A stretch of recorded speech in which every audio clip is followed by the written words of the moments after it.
안녕하세요. 저는 알소프트라는 회사에서 근무하고 있는 경준호입니다. 프론트엔드 엔지니어 쪽으로 일을 하고 있고요. 자바스크립트에 굉장히 관심이 많습니다. 오늘 제가 발표할 주제는 HTML5의 자바스크립트 API에 대한 부분인데요. 자바스크립트 API가 왜 굉장히 중요한 역할을 하고 있는데 왜 중요한지, 그리고 무엇이 있는지 이런 것들을 예제와 그리고 이제 예제 코드들을 제가 지금부터 소개를 해드릴 거거든요. 주로 시험 베이스로 제가 발표를 할 겁니다.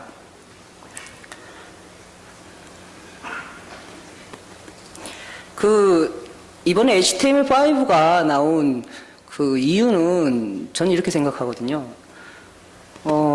별도의 브라우저 플러그인을 설치하지 않고도 네이티브 애플리케이션, 데스크탑 애플리케이션 같은 웹 애플리케이션이죠. 그거를 순수한 웹 기술만으로 만들 수 있다는 겁니다. 그리고 그쪽으로 계속 포커스를 맞춰서 소개를 할 거고요. 그리고 사실 모든 브라우저에서 지원하지 않기 때문에 무의미한 스펙이다라고 생각하실 분이 계실지도 모르겠는데 사실 그렇지가 않습니다. 왜 그런지에 대한 이유를 제가 설명을 드릴게요.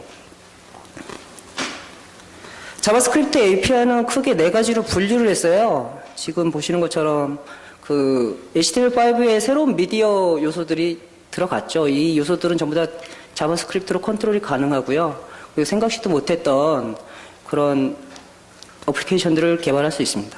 밑에 보시면 데스크탑 익스피리언스라고 해가지고 있고요. 이건 이제 데스크탑 애플리케이션들이 제공하는 사용자 경험을 제공하는 부분이고요. 그리고 서포트 오프라인, 그러니까 오프라인 환경을 HTML5 스펙들이 많이 지원을 하고 있습니다.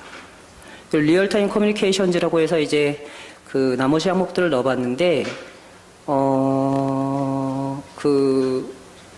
채팅을 생각하시면 이해가 하기 쉬우실 것 같아요. 웹상에서 만약에 채팅을 구현한다 그러면 굉장히 복잡한 좀 비효율적인 로직을 타잖아요. 그런데 좀 더 효율적으로 할 수 있는 API들이 추가되어 있습니다. 처음으로 이제 알아볼 거는 새로운 미디어 요소들인데요. 많이 들어보셨을 겁니다. HTML5 하면 오디오, 비디오 빠질 수가 없고요. 그 다음에 캔버스 요소 있고요. 그리고 SVG 요소가 있죠. 이 요소들에 대해서 알아보겠습니다. 처음으로 보여드릴 거는 이제 오디오하고 비디오 요소들인데요.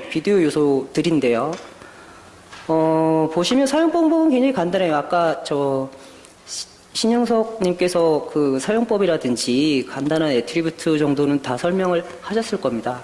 근데 이 요소들은 공통적으로 자바스크립트를 이용해서 컨트롤이 가능하거든요. 지금부터 만들어진 예제를 보여드릴게요. 얘는 지금 동영상인데 플레이가 안 되고 있는 상태죠. 그래서 플레이 버튼을 자바스크립트로 컨트롤하는 모습입니다. 이 동영상은 한 번쯤 보셨을 거예요. 구글에서 홍보용으로 만든 거죠. 죄송합니다. 제 소리를 안 키웠는데.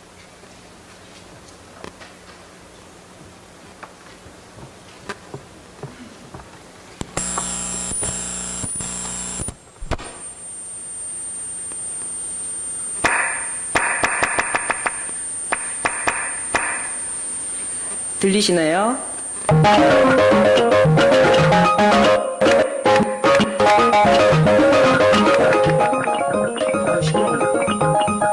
네, 이렇게 소리를 죽일 수도 있고요.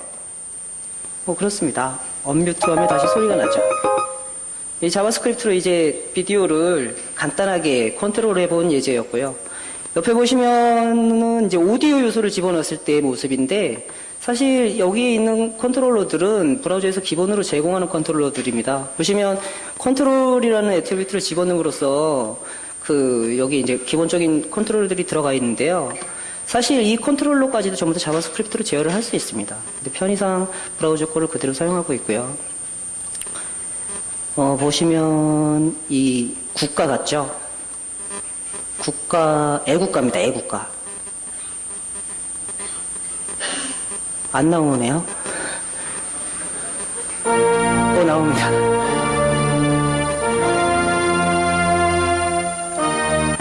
이 약간의 버퍼링 시간이 있고요. 그리고 저 브라우저들마다 지원하는 코덱이라든지 이런 것도 다 달라서 아직 그 사용하기에는 좀 무리가 있습니다. 그런데도 그럼에도 불구하고 그런 브라우저들이 다 다른 것들을 커버하기 위해서 라이브러들이 나오고 있거든요. 그리고 이제 아직 인터넷 익스플로러라든지 이런 데에서는 오디오나 비디오 요소를 지원하지 않잖아요. 그렇기 때문에 플래시를 이용해가지고 플래시를 대체해서 재생을 할 수 있는 그런 자바스크립트 라이브러리들도 있습니다. 네, 이렇게 오디오 비디오 요소에 대해서 간단하게 알아봤고요.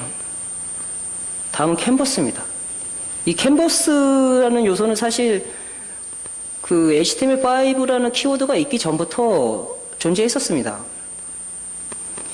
그리고 캔버스 요소를 이용한 자바스크립트 라이브러리도 상당히 많고요. 이 캔버스가 하는 거는 뭐냐면 쉽게 설명드리자면 플래시와 같은 그런 컨텐츠들을 플래시를 사용하지 않고 만들어낼 수 있다는 거죠. 그게 핵심입니다. 어떤 분들은 캔버스가 벡터 그래픽을 표현하기 위한 수단이다. 뭐 여러 가지 말들이 많은데요. 맞습니다. 그 말도 맞긴 맞는데 캔버스는 뭐라 그럴까요? 비트맵을 이미지에 의존할 수도 있고 할 수도 있지만 그거를 갖다가 동적으로 생성해낼 수 있다는 거죠. 그 생성해내는 것이 이제 전부 다 자바스크립트인데요. 소리가 자바스크립트인데요. 간단한 사각형과 이 곡선을 그리는 예제들이 위에 있습니다. 이것만 보시면 선뜻 어떻게 사용하는지에 대해서 의문을 가질 수 있겠는데요. 사실 굉장히 복잡한 수학적 알고리즘들이 사용되는 경우가 많습니다. 지금 보여드리는 예제는 이 캔버스 요소를 이용해가지고 몇몇 이미지들을 가지고 와서 컨트롤하는 예제거든요. 캔버스는 단순히 그래픽을 표현하는 것뿐만 아니라 이런 인터랙티브한 컨텐츠들을 만들어낼 수 있죠. 이 사진을 막 기울고 참 여인이 있네요. 네. 효과도 부여를 할 수 있어요. 이렇게. 여기는 굉장히 간단한 심플한 예제고요. 제가 지금부터 재밌는 예제들을 좀 더 보여드리겠습니다.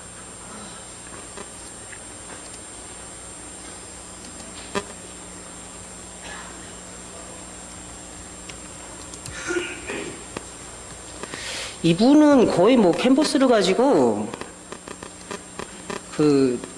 이런 장소에서 그런 말을 해도 될지 모르겠지만 거의 미친 짓을 하시는 분입니다. 이 캔버스 요소를 가지고 이 전부 다 캔버스 요소랑 비트맵 이미지를 한 장을 이용해서 뭔가 데모를 만드신 분인데요.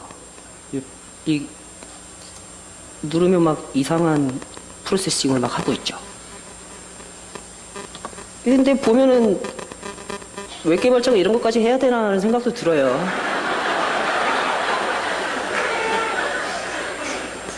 다음에는 이 타이프하는 예제인데요. 이런 짓을 왜 할까요? 아무튼. 제가 파이어준이라는 이니셜을 한번 써봤고요. 이 물결이 파동치는 이런 특수한 그래픽 알고리즘을 캔버스에 적용을 해가지고, 텍스트가 찍히게 하는 그런 예제고요. 이거 외에도 기상천외하게 이상한 것들을 많이 만드셨습니다. 이분이 원래 처음에는 플래시를 전문으로 하시다가 이제 자바스크립트로도 이런 것들이 가능하다라는 사실을 알고 여러 가지 시도를 해보시는 것 같아요. 마지막으로 한 가지만 더 보여드리겠습니다. 또 캔버스 요소인데요. 불이 막 나네요. 그리고 또 몇 가지 예제를 더 보여드릴게요. 캔버스로 만들어진 예제들이 굉장히 신기한 것들이 많습니다. 사실 이런 시도들은 어떻게 보면은 브라우저가 지금 현대 나온 브라우저들이 어느 정도의 그래픽을 소화할 수 있는지에 대한 테스트성으로 보이고요.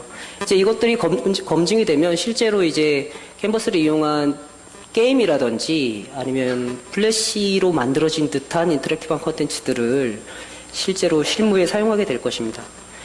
특히 그 i9가 이번에 프리뷰 버전 3를 내놓으면서 캔버스를 지원하겠다고 발표를 하면서 논란이 됐죠. 만약에 i9가 나오게 되면 이제 모든 브라우저 벤더들이 캔버스를 지원하게 되는 셈이 되고요. 그때 되면 이제 이 캔버스 요소가 아주 큰 힘을 발휘하게 될 것으로 생각하고 있습니다.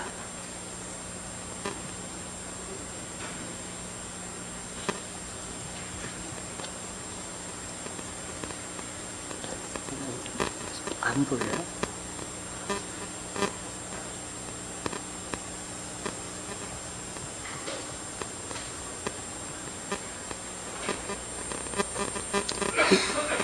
이건 일본에 계신 분이 만든 것 같은데요. 여기에도 재미있는 캔버스 예제들이 있어서 제가 한번 보여드리겠습니다. 이게 아침이랑 바뀌었네요.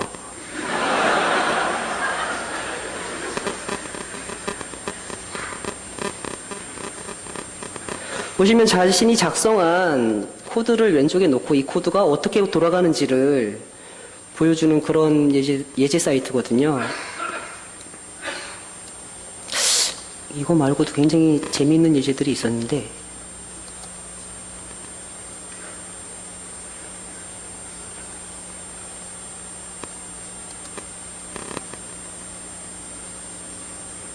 네, 죄송합니다. 시간을 너무 지체할 수 없어서 넘어가겠습니다.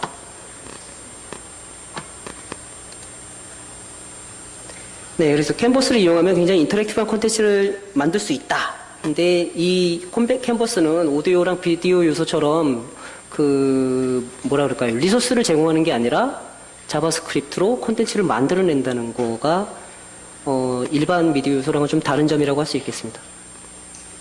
다음으로 SVG 요소인데요. SVG가 정말로 확대 가능한 이런 벡터 그래픽을 표현할 수 있는 요소거든요.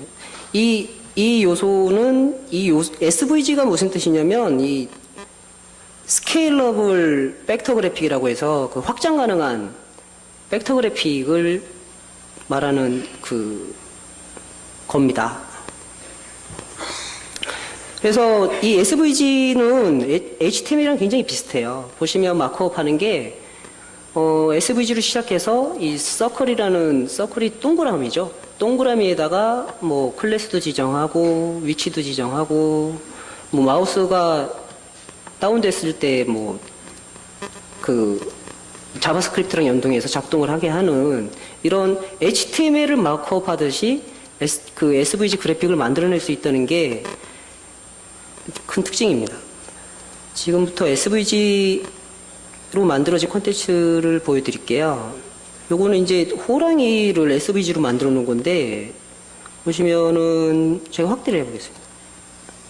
확대를 해도 이 곡선이 살아있죠.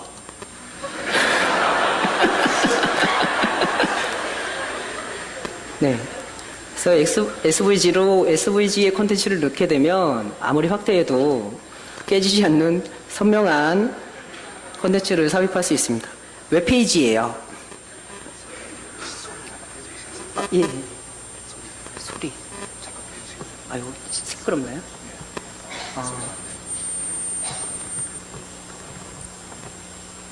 시끄럽나요? 그래요? 여기 써야 되는데.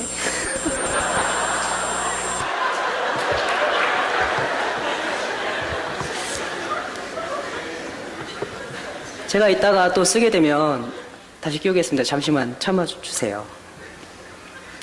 그래서 SVG 이그젠플을 간단하게 보셨고요. SVG가 이제 자바스크립트랑 연동이 되면 어떤 것들이 되는지를 제가 또 보여드리겠습니다.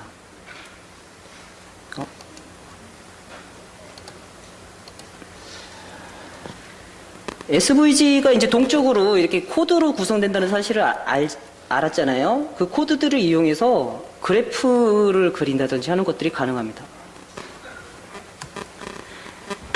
지금 보여드리는 사이트는 그 라파엘이라는 자바스크립트 라이브러리 사이트인데요. 이 라이브러리는 전부 SVG만을 이용해서 뭔가 그래프를 생성하거나 아니면 여기 호랑이, 그 아까 봤던 호랑이가 여기 있네요. 그리고 뭐 시계도 만들어낼 수 있고요. 간단하게 그래프를 그린 예제를 하나 보여드릴게요. 이 그래프를 SVG만으로 그렸는데 자바스크립트의 그 어떤 마우스 오버 속성이라든지 이런 걸 이용해가지고 이 동적으로 그래프를 표현하고 있고요. 마우스 오버하면 이제 마우스가 오버된 그 수치를 보여주고 있네요. 굉장히 간단한 이것도 예제고요. 좀 더 복잡하게 하면 이런 다양한 도형들이라든지 기존에 우리가 이미지에 의존해가지고 했던 그래픽 요소들을 SVG를 이용해서 표현할 수 있게끔 되는 것이죠. 이 로고도 아마 SVG로 만들어진 걸 겁니다. 만약에 코드로 그래픽 요소를 그리게 되면 어떤 효과가 발생할까요? 아주 간단하게 생각하면 그 서버 부담을 줄일 수 있는 그런 효과가 발생합니다. 이렇게 보면 이제 각 월별로 이렇게 그래프가 마치 모프되는 것처럼. 사실 SVG가 없었을 때는 전부 캔버스로 이런 것들을 만들었었는데 사실 캔버스는 뭐라 그럴까요? 좀 부적절했죠. 이런 것을 만들기에. 근데 SVG로도 이제 동적인 콘텐츠를 만들 수 있다. 라는 정도로 마무리하겠습니다. 자, 지금까지는 거의 뭐 막간이었고요. 어이구. 죄송합니다.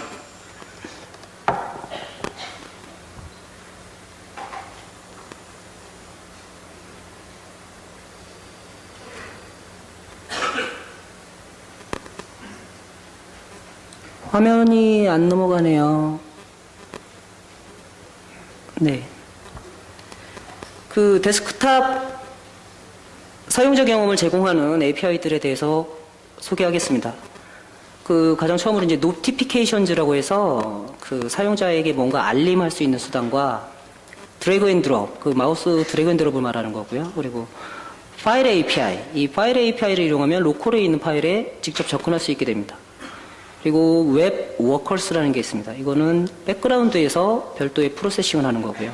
웹 GL 3D 그래픽이라는 게 있습니다. 이거에 대해서 하나하나 살펴보도록 하겠습니다. 그 이전에 HTML5가 되면서부터 뭔가 새로운 셀렉터 API가 추가되는데요. 요거를 짚고 넘어가는 이유가 앞으로 나올 예제들이 전부 다 이 새로운 셀렉터를 이용하기 때문입니다. 우리가 그토록 바랬던 그 get element by class name을 쓸 수 있게 됐고요. 그리고 query selector all이라는 게 있고요. 이거 예제가 좀 잘못됐네. 예, query selector가 있고 query selector all이라는 게 있습니다. 이렇게 세 개의 셀렉터가 추가됐는데요. 이 셀렉터가 하는 역할은 이 get element by class name 같은 경우는 그냥 이름에서 유추할 수 있겠죠. 클래스 네임으로 돔 요소를 가지고 올 수 있습니다. 근데 밑에 있는 query selector all, query selector가 하는 것은 그 우리가 CSS3에서 도움을 선택하는 그 쿼리 문법 있죠? 마치 그 우리 라이브러리 많이 사용하지 않습니까? jQuery라든지 프로토타입에서 도움을 선택하기 위한 셀렉터들을 사용하셨잖아요. 그런 셀렉터가 네이티브화 된 거라고 보시면 되겠습니다. 브라우저에서 자체적으로 메서드를 제공해가지고 굉장히 빠른 속도로 도움을 찾아낼 수 있는 이런 셀렉터가 추가되었습니다. 엄청 빨라요. 자, 이제 노티피케이션에 대해서 말씀드리겠습니다. 이게 벗어나면 안 되는데.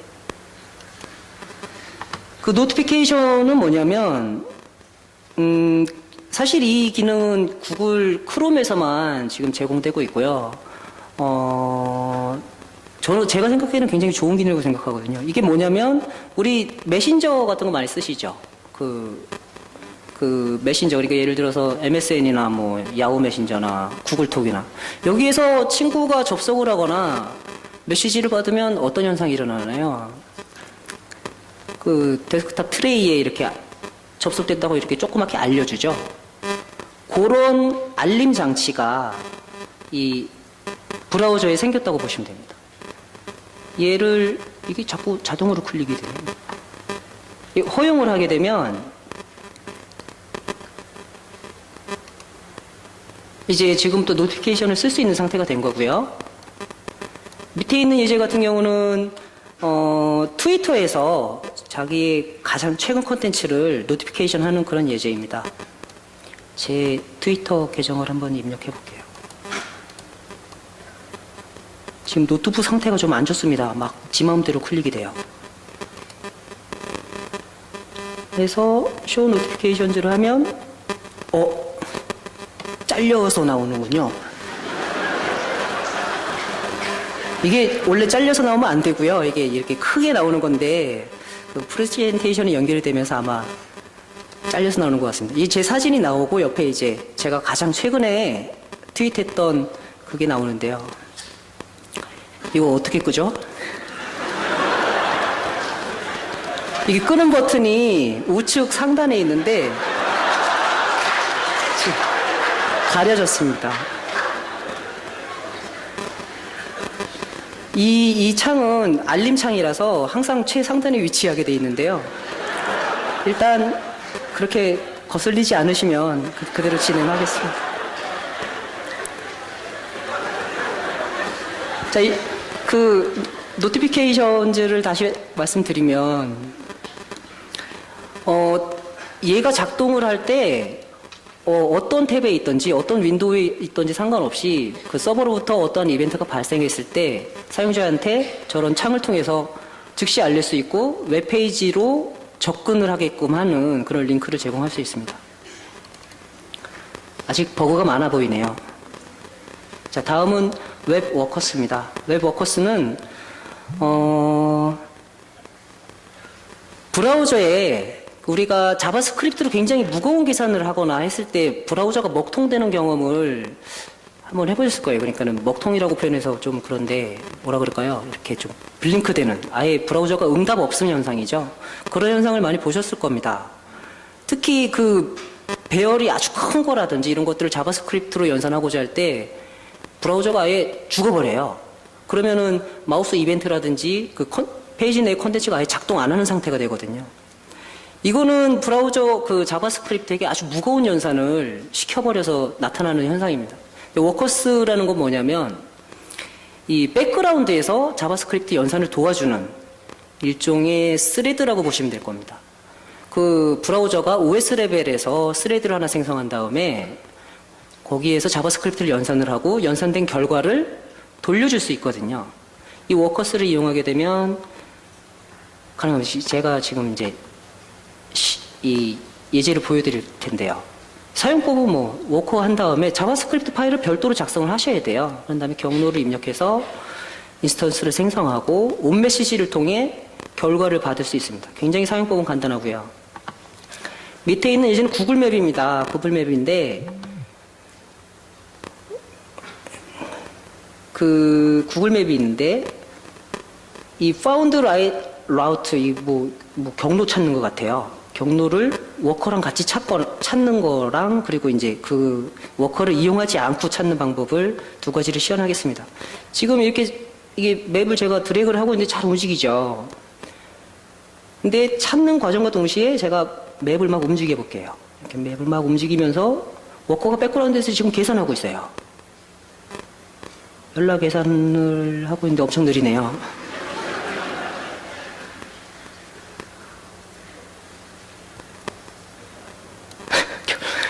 결과가 안 오고 있습니다. 제가 지금 보여드리려고 한 거는 얘가 이제 백그라운드에서 수행을 하고 처리가 다 되면 여기에 막 이 점들에 대한 사선을 막 그려내거든요. 제가 말로 설명을 해야겠네요.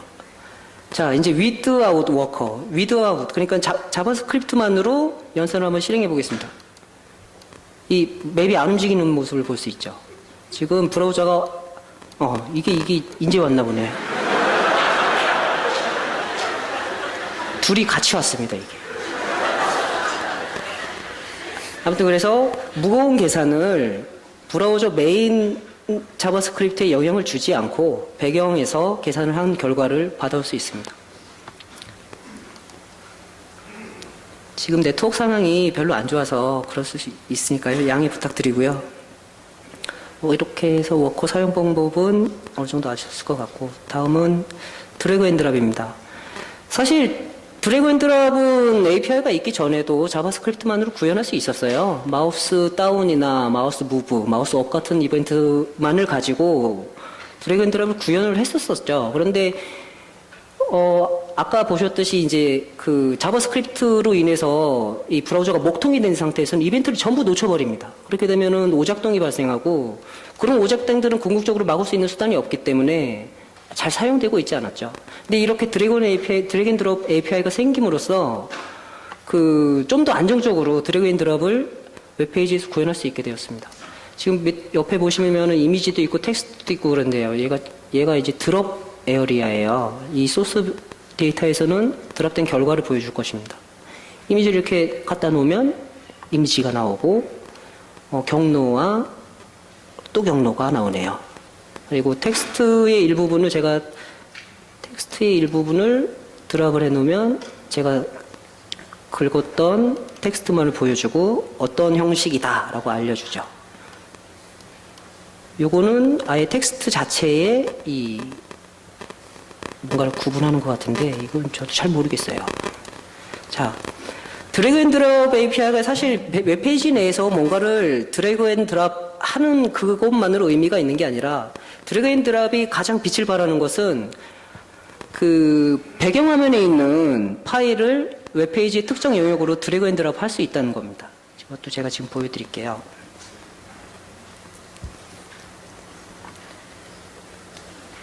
제가 바탕화면에 있는 파일 하나를 끌어다 놨더니 이 파일 네임하고 이 파일 사이즈를 알려주고 있어요.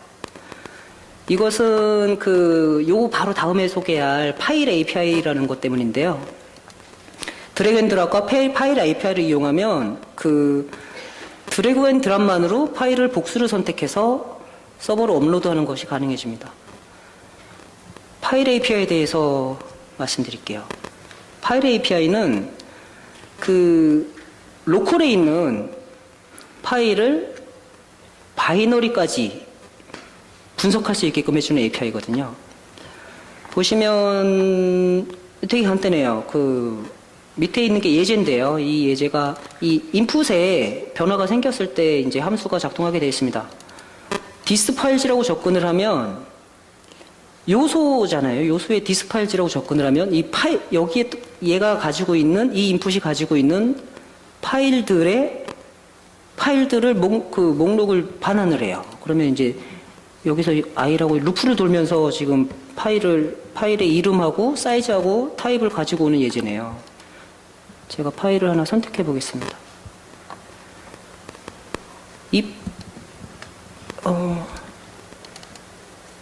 G 파일이네요. 여기를 하면 이 코다 스타일 G 파일이라는 거고요. 사이즈하고 타입이 나오죠. 자, 만약에 이런 파일 API가 없었을 때는 우리가 자바스크립트만으로 파일의 종류라든지 뭔가 밸리데이션 할 수 있는 수단이 없었어요. 그래서 항상 서버에 갔다 와야 됐죠. 파일 업로드 하는데 항상 서버로 파일을 업로드 한 다음에 부적합하다라는 판정을 받고 사용자에게 다시 업로드를 요구하는 이런 부조리한 방법으로 웹을 구현했었지만, 이제 파일 API가 생김으로써 심지어는 mp3의 ID 태그인가요? 이름이 뭔가요?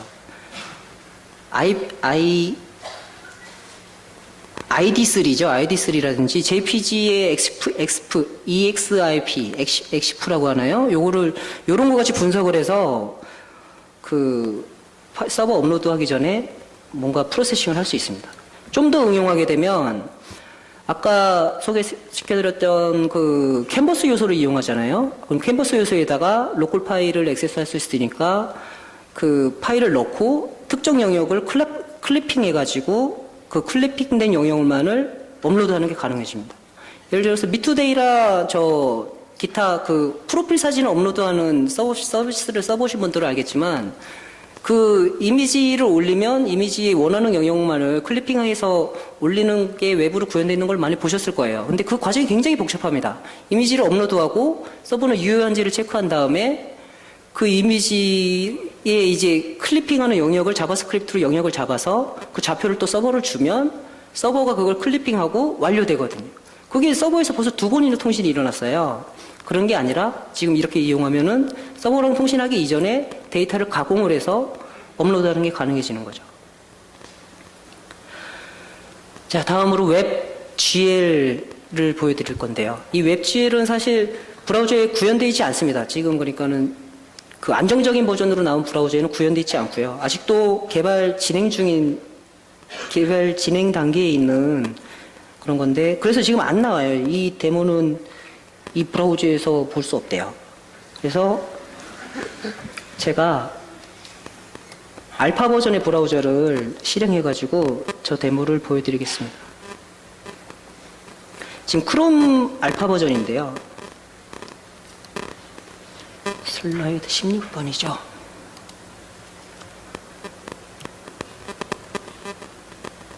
아유, 거슬리네요, 이거.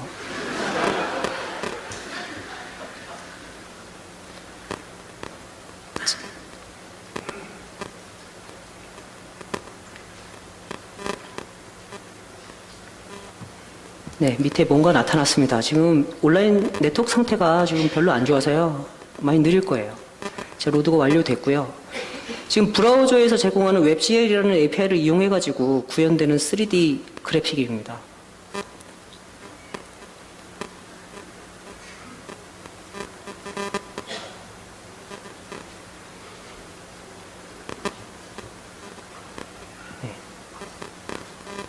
그냥 이게 계속 그냥 이렇게 진행되는 데모인 것 같아요. 네. 화려하죠? 좀 깨지고 그렇긴 한데, 나중에 이게 나오면 조금 더 다양한 웹 애플리케이션을 개발할 수 있지 않을까 기대를 하고 있습니다. 얘를 공부하려면 오픈GL을 아셔야 돼요. 웹 개발하면서 오픈GL까지 공부하게 될 줄은 참 꿈에도 몰랐습니다. 아무튼 이렇게 해서 웹GL이라는 거를 지원할 수 있게 됐고요. 이 3D 분야도 굉장히 복잡하잖아요. 공부를 하시려면 엄청나게 많이 하셔야 되는 부분이고, 그리고 분명히 이제 이쪽으로 전문가들이 생겨나지 않을까 이렇게 생각을 하고 있습니다. 자, 다음으로 오프라인 지원에 대해서 말씀드릴게요. HTML5에는 오프라인을 염두한 자바스크립트 스펙들이 굉장히 많습니다. 웹 스토리지라는 게 있고요. 그리고 웹 SQL 데이터베이스라는 게 있고요. 그리고 인덱시드 DB가 있고요. 그리고 애플리케이션 캐시 API라는 게 있습니다. 얘네들이 왜 오프라인인지 이제 하나씩 설명드릴게요. 웹 스토리지라는 것은 우리한테 굉장히 익숙한 키밸류 형식으로 브라우저의 특정한 저장 공간에 데이터를 보존할 수 있습니다. 이 웹 스토리지를 이용하게 되면 사용자가 브라우저를 껐다가 켜도 이 데이터가 유지가 되거든요. 이렇게 된다는 것은 곧 뭔가 2차 캐시로 사용할 수도 있고요. 이렇게 응용하자면. 아니면은 우리가 기존에 쿠키를 이용해서 저장하던 그런 데이터들을 이 로컬 스토리지에다가 저장할 수 있게 됩니다. 지금 밑에 보이는 예제는 데이터가 이 텍스트 에어리어에 작성된 데이터를 웹 스토리지에 저장하는 예제인데요. 보시면 굉장히 간단해요. 윈도우다 로컬 스토리지 찾은 다음에 밸류를 저장하고 타임스탬프라고 해서 써진 시각을 기록을 하고 있습니다. 세이브를 했어요. 제가 브라우저를 꺼버리겠습니다. 못 끄는군요.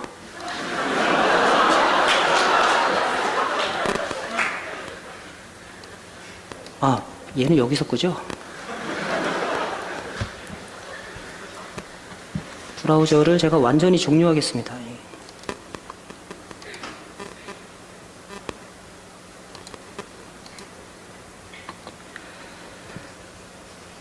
종료가 됐고요. 이제 다시 실행을 하면 다 날아갔네.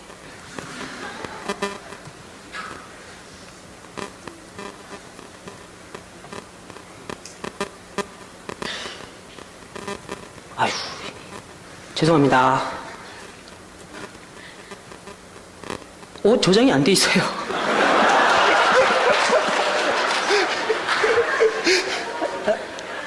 아까 세이브를 안 눌렀나요?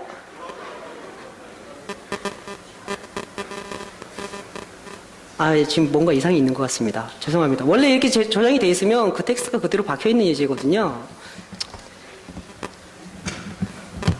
이렇게 해서 이 웹스토리지를 이용하면 데이터를 영구적으로 보존할 수 있습니다. 다음으로는 웹 SQL 데이터베이스인데요. 그 키랑 밸류 형식으로만 저장하는 거로는 굉장히 복잡한 데이터 구성을 하기가 힘듭니다. 그리고 아까 소개해드렸던 그 웹 스토리지 같은 경우는 스트링 형식으로만 저장을 할 수 있거든요. 그렇게 되는 거는 이제 2차원 배열이라든지 복잡한 배열 구조의 데이터는 저장하기에 적합하지 않은 그런 데이터베이스 저장 방식입니다. 물론 저 제이슨이라든지 이런 걸 이용해가지고 그 문자열화해서 저장을 할 수는 있지만 좀 비효율적이죠. 그런 것들을 커버하기 위해서 나온 것들이 이제 아예 그 로컬 브라우저에서 아예 데이터베이스를 저장할 수 있게끔 하자 해가지고 나온 게 이제 웹 SQL 데이터베이스라고 이해하시면 되겠습니다. 얘 같은 경우에 단점이 있어요. 얘는 SQLite를 쓰는데 SQLite의 문법을 그대로 사용하기 때문에 이 SQLite를 사용하실 줄 알아야 돼요. 그리고 이제 트랜잭션이라는 이 함수 내에서 그 쿼리를 수행하게 되는데 얘 두 번째 단점은 항상 비동기식으로 작동을 한다는 겁니다.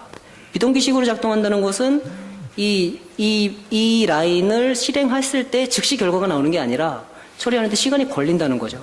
그렇기 때문에 항상 콜백을 받게 돼 있어요. 에러가 났을 때 콜백, 석세스, 그러니까 성공했을 때의 콜백. 이 성공했을 때의 콜백에 이 데이터의 쿼리가 날려진 결과가 담겨져서 오게 됩니다. 이 밑에 있는 예제는 그 투두 아이템을 만들어 본 것 같은데요. 간단하게 아마 SQL을 이용해가지고 만들어 본 것 같습니다.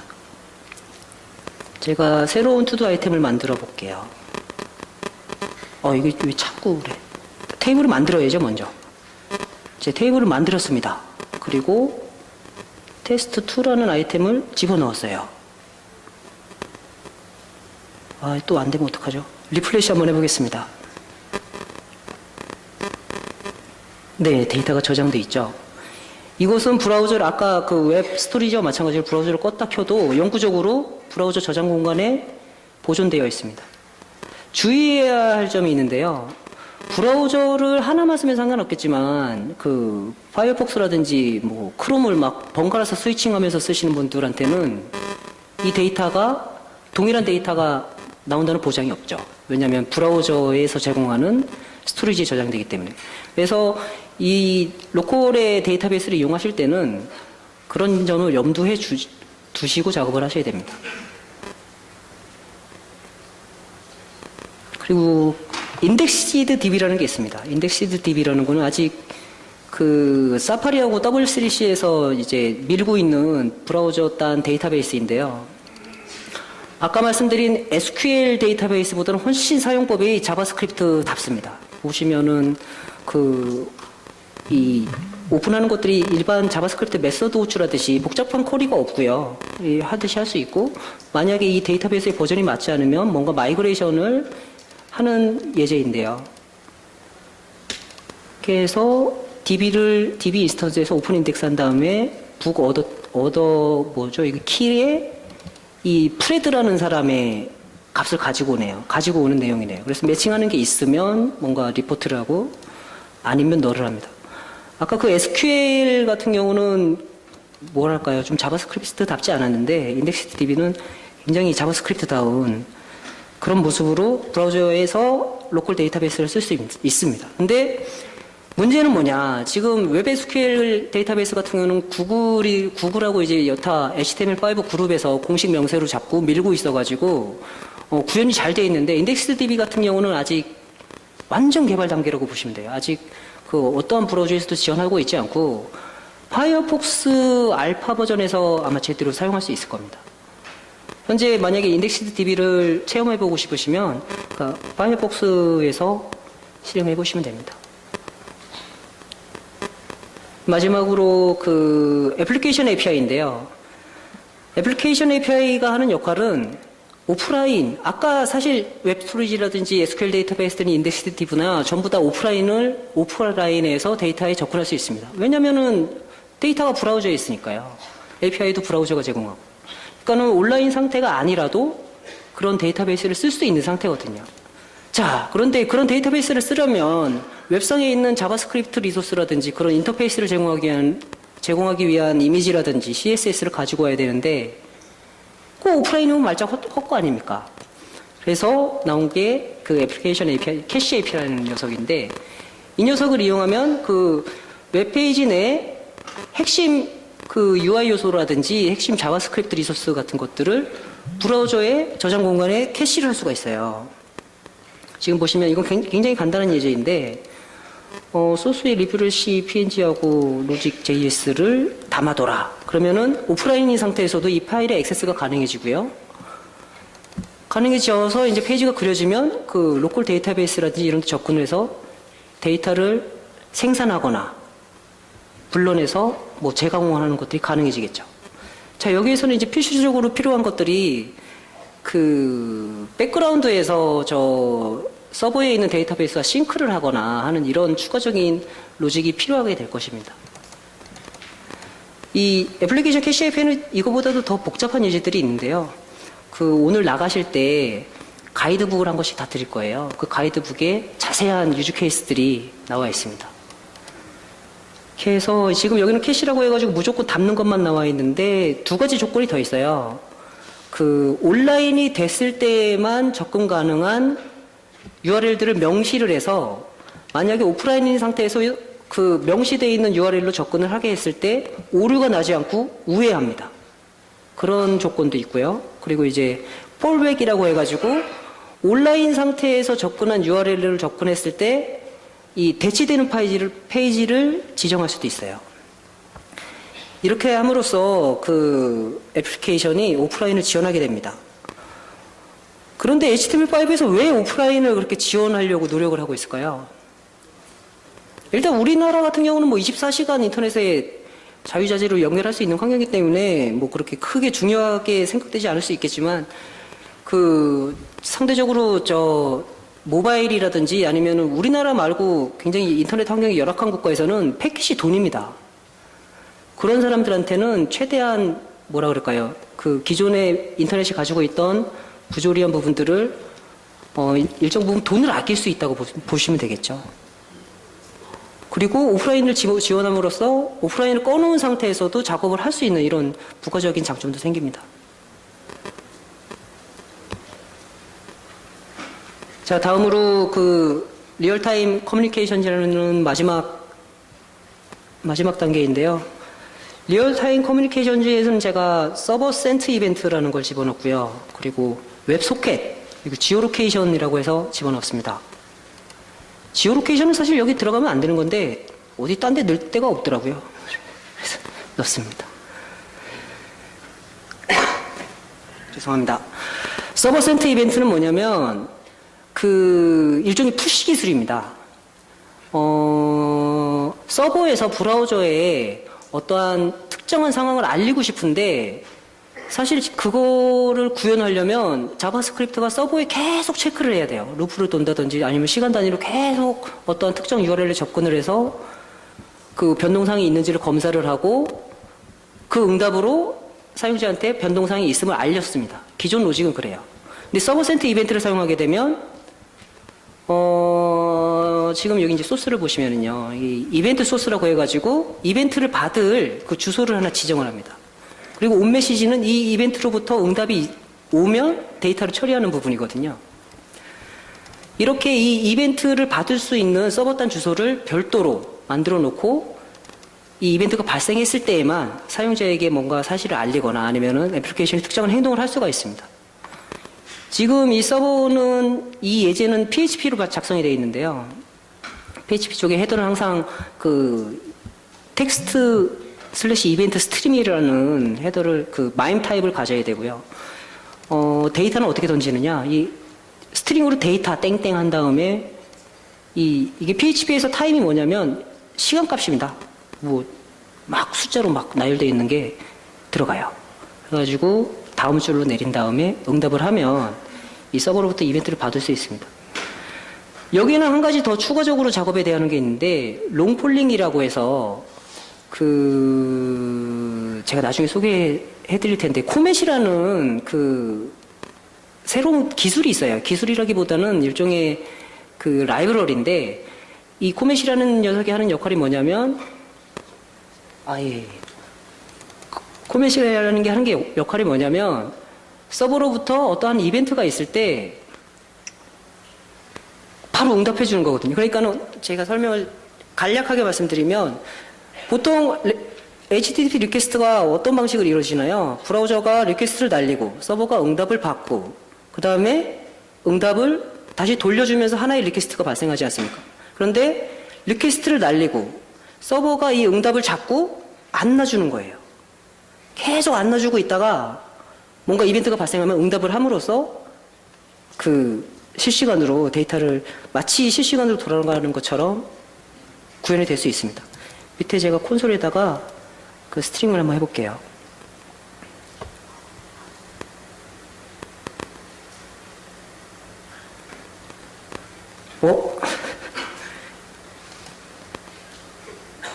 네, 이 예제도 아직 잘 작동을 하지 않는 것 같습니다. 이거 원래 시간까지 계속 찍히거든요. 예. 제가 지금부터 진행을 좀 빨리 진행하겠습니다. 이 웹소켓이라는 것은 뭐냐면 방금 말씀드렸듯이 이 코멧이라는 HTTP 리퀘스트가 일어나는 것을 이용해가지고 그런 새로운 웹 통신 기술을 그대로 이제 브라우저에 구현해 놓은 것이라고 보시면 되겠는데요.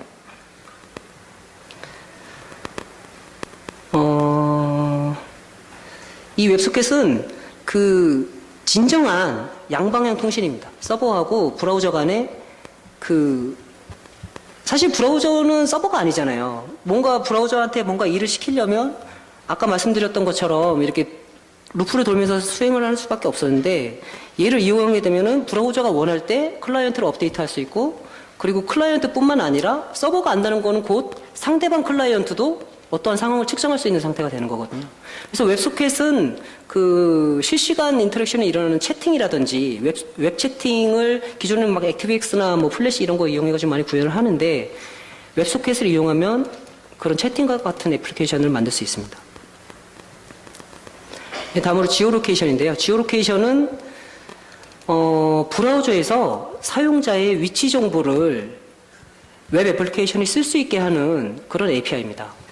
이것을 이용하게 되면 지오태깅이라고 하죠. 지오태깅. 콘텐츠를 작성한 곳에 위치 정보를 애플리케이션이 알아내고 그 위치 정보를 기반으로 주변에 어떠한 특정한 정보를 사용자한테 제공할 수 있게 됩니다. 밑에는 이제 실제로 지오로케이션을 가지고 와가지고 보여주는 예제인데요. 이 사용자 데이터를 브라우저가 마음대로 가지고 가면 안 되죠. 그래가지고 항상 이렇게 허용할지 거부할지를 물어보게 되고요. 허용하게 되면 이 도메인에 대해서 지오로케이션을 항상 쓸 수 있는 상태가 됩니다. 지금 제가 송파구 여기에 있네요.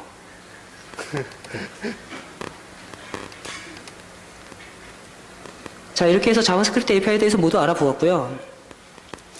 제가 데모를 한 가지 준비했는데 제가 준비한 데모보다는 지금 오늘을 위해서 제가 부탁을 드린 분이 한 분 계세요. 닉네임은 AJ라고 해가지고 저랑 자바스크립트 분야로 한 3년 정도 같이 일을 하신 분인데 이분이 굉장히 멋진 HTML5의 스펙트를 이용해가지고 현업에 굉장히 멋진 프로젝트를 진행하고 계십니다. 데모를 보여드리고 마감하도록 하겠습니다. AJ님 올라오세요. 박수.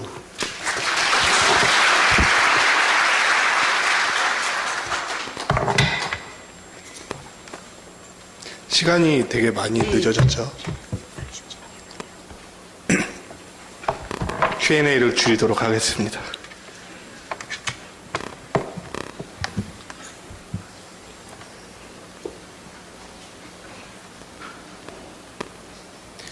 안에서 들으니 준이 웃긴다고 뭘 어떻게 웃기는지 모르겠지만 제가 그걸 시키고 나왔습니다.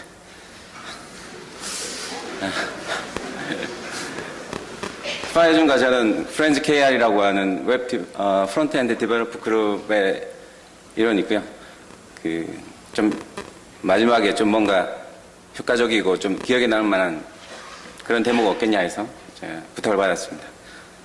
지금 보여드릴 것은 저는 현업에서 의료 영상 부분에서 프론트엔드 개발을 하고 있습니다. 원래는 프론트엔드가 이런 것을 할 수 있을지 생각도 못했겠지만 지금 보시게 될 것들은 방금 보신 모든 API들을 다방면을 활용해서 실전적으로 지금 휴먼 영상의학이라는 곳에서 제가 만들고 있는 것이고 실제로 돌아가고 있는 것입니다.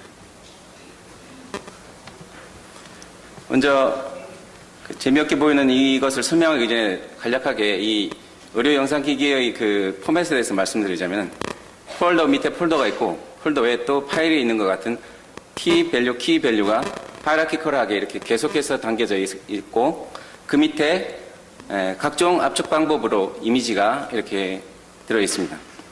근데 이것을 종전에 모든 그 의료 영상 기기들은 대부분 C#을 썼는데 그 속도와 이런 것들 때문에 그 보안이라든지 이런 것들 때문에 프론트엔드를 전혀 생각지 않고 있지만은 나라가 이제 경계가 없고 모든 그 방사선과 의사들을 레디올로지스트라는데요. 그 사람들은 제일 바라는 게 뭐냐면 외국 사람과 또는 바로 방 옆에 있는 사람하고 얘기를 하면서 이게 뭐다, 이게 무좀일까, 이게 뭘까 하면서 얘기를 하는 것을 이렇게 바랍니다. 그런데 현재에 있는 모든 어떤 프로그램들은 그렇게 할 수가 없어요. 까는 것도 힘들고 설치도 힘들고 또 보안이나 이름하에 이렇게 꽉 막혀 있거든요. 여기에 이제 그 웹 어플리케이션을 통해서 이것을 구현을 하는데 가장 문제됐던 것은 속도입니다. 그리고 바이너리 파일이 어떻게 컨트롤할 수 있냐. 이제 이 소스들을 보면서 그 미래를 조금씩은 보실 수 있을 겁니다. 우선 지금 보시는 것은 이 패 쪽 부분에 있는 그 사진인데요. 의료 영상 기기에서 찍어내는 사진의 뎁스는 무려 20비트나 됩니다. 20비트라면 2의 20승이란 말이고 보통 캔버스가 그릴 수 있는 최대 한계가 256, 0에서 255밖에 없죠. 1바이트밖에 안 됩니다. 따라서 마이너스 35,536에서 플러스 35,535까지의 이 값이 이미지에 축적되어 있는데 캔버스 잠깨죠. 캔버스로는 256의 레벨밖에 보여줄 수 없으니까 상당히 많은 게 보이지 않게 됩니다. 그래서 이것들을 C샵이나 이런 것들로 처리했겠지만 캔버스가 이것을 할 수 있다는 것을 제가 지금 보여드림으로써 여러분들이 좀 더 실질적으로 이 강력함을 아시게 될 겁니다. 그리고 이 지금 보이는 이 부분에서 CT나 MRI로 찍었을 때 공기는 찍게 되면 시커멓게 나옵니다. 그래서 그 값들이 상당히 아래에 있어요. 여기 보시면 마이너스 500이라는 것이 값의 분피에서 어느 점을 센터로 잡고 그 다음 왼쪽에 있는 값은 윈도우라고 해서 어느 폭만큼 보여줄 것인가라는 그 값입니다. 그것을 오른쪽 마우스를 잡고 이제 움직이게 될 텐데 종전에는 이것을 와더라고 해서 그 웹 오브젝트라고 해가지고 이 이미지를 바로 패칭하는 즉 CGI 방식으로 해서 계속 가져오는 거였습니다. 죽었다 깨라도 이런 속도는 못 나옵니다. 지금 제가 화면이 잘리는 이유가 그거였군요. 잘 안 보이네요. 줄여보겠습니다. 그런 다음 오른쪽 마우스를 잡고 보이십니까? 좀 더 내려가 보겠습니다. 자, 여기서 이렇게 해서는 뭔지 모르겠는데 CT나 MRI라는 사람을 찍을 때 이렇게 1mm 간격 또는 그 1mm 이상 간격으로 찍게 됩니다. 그래서 이것을 스택이라고 해서 이미지가 쌓여서 이렇게 날라오게 되는 것을 지금 보이지 않지만 웹워크가 동작하고 있는데 조금 이따 설명드리기로 하고 지금 웹워크가 4개가 돌고 있습니다. 그리고 이미지가 보이고 있습니다. 그리고 난 다음 대충 패 쪽 여기가 시커먼 부분 여기 보이시는 이 시커먼 부분인데 이것을 좀 더 잘 나오기 위해서 값을 변경시킵니다. 이렇게 해서 이 부분에서 이게 이렇게 흰색으로 보이던 것이 이 레벨을 갖다가 바꾸게 되면 시커먼색으로 보이게 되지만은 레벨을 적당한 위치로 공기를 투과할 수 있는 값으로 바꾸게 되면은 그 부분에 있어서 특정 그 어떤 형질과 어떤 특징들이 나타나기 때문에 의사들은 이것을 보고서 판단하는 것이죠. 근데 여기에 있어서 보시다시피 지금 이 이미지 움직이는 부드러움이라든지 이걸 보시면 알겠지만 상당히 그 일반 C# 프로그램과 다를 바가 없습니다. 지금 시간 관계 때문에 일반 프로그램 떼서 비교를 못 해주겠는데 그러면 이 소스가 어떻게 되어 있는지 잠깐 보게 되면 잘리는군요.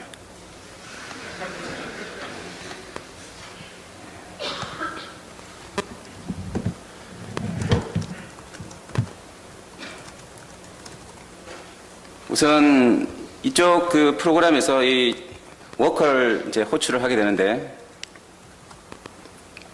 역시 잘리군요. 보기가 힘드네요.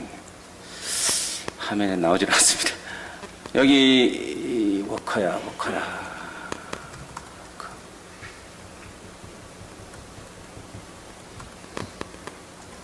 후크가 보이질 않습니다. 이 워커를 실질적으로 보이기 위해서는 그 크롬 개발자에서 작업 관리자를 띄우시고, 여기 보시면 작업 관리자 지금 저의 작업자에서 4개가 보이고 있고, 각 그 이미지가, 떼는 게 보이실 겁니다. 그것들이 어떻게 이미지를 갖고, 움직일 때 어떻게 이미지를 가져오는지 잠깐 그 메모리 퍼포먼스를 좀 보겠습니다. 자, 다음에, 밑에 4개가 웹워커입니다. 지금 다시 리프레시 하고요. 자, 움직입니다. 움직일 때 상단에 지금 웹워커가 이렇게 4개가 동시에 움직이는 거 보실 겁니다. 이게 왜 웹워커를 썼냐면은 이미지가 이렇게 시퀀셜하게, 즉 계속 일방적으로 이렇게 연달아서 오게 되면은 상당히 처리가 느려서 웹워커 4개를 동작시켜서 백그라운드로 그걸 가져오게 됩니다. 근데 아까 말씀드렸다시피 다이컴이라는 이 웹 의료 이미지는 바이너리입니다. 통상적으로 브라우저가 어떤 그 인식하지 못하는 그런 데이터를 만나서 이렇게 끌어넣게 되면 튕겨내버리죠. 그냥 세이브를 해버립니다. 이게 뭔데? 이러면서요. 근데 자바스크립트로 보통 이런 것들을 못했기 때문에, 고사양의 컴퓨터들이 할 수 있는 그런 어떤 것들을 못한다고 생각했지만, 지금 보실 것들은, 좀 최대한 크게 보겠습니다. 예. 여기 보시면 알겠지만 XML HTTP 리퀘스트를 이렇게 날릴 때 X user defined라는 그런 타입으로 마임을 오버라이딩 한 다음 메시지를 날립니다. 그리고 난 다음에 돌아오는 메시지는 어떻게 되냐면 UTF 파일로 되어 있습니다. 즉 다이컴 파일의 이미지, 원래의 이미지가 UTF 파일로 되어 있는 것을 그 밑을 보시면 알겠지만은 그 각각의 하나의 바이트를 가져와서 첫 번째, 두 번째 바이트를 8비트 이동시켜서 첫 번째 바이트를 끌어냅니다. FF 엔드 시켰죠. 그 다음 두 번째 바이트에서는 여기 보다시피 두 번째 바이트를 또 끌어내서 그 애를 또 16비트 원래의 값으로 만들어준 다음 그 다음에 여기서 보다시피 지금 이 값이 지금 16비트 정수를 만들어서 처리하고 있는 걸 보여주는 겁니다. 그런 다음 그 들어온 바이너리 데이터를 실시간으로 그 알고리즘을 처리해서 아까 본 그 이미지를 만들어내는 과정을 이렇게 루프 최적화 알고리즘을 통해서 지금 돌리게 되는 것입니다. 따라서 이 이미지를 이렇게 쓱 움직였을 때 반응하는 지금 이 레스폰스 타임이 자바스크립트라고 믿기지 않을 정도로 상당히 빠르고 현재 지금 현업에 있는 모든 닥터들이 이 정도면 쓸 수 있다. 이 정도면 충분히 가능성이 있다라고 검증을 받았기에 지금 여러분들께 말씀을 드릴 수 있는 것입니다. 네, 이상입니다.